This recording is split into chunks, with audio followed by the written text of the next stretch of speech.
Thanks నాన్న, చాలా thanks అమ్మా. ఏమైంది? నా ఫ్రెండ్స్ నన్ను ఎప్పుడు ఏడిపించేవారు నాన్న.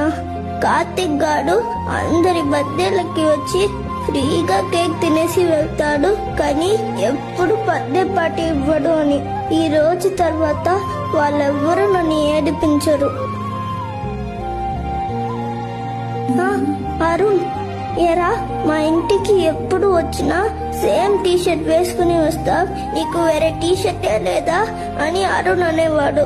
ఈ రోజు నన్ను ఈ సూట్ లో చూసి షాక్ అయిపోయాడమ్మా. ఈ రోజు నుంచి మీరు ఏం చెప్తే అది చేస్తాం. పొద్దునే లేస్తాం, బాగా చదువుతా. ఇంకా నేను పెద్దయ్యే వరకు మీరు నాకు బొమ్మలు కూడా కొనివ్వద్దు. ఇలాంటప్పుడే అనిపిస్తుంది ఫ్యామిలీ కోసం ఎంత రిస్క్ చేసినా తప్పు లేదని.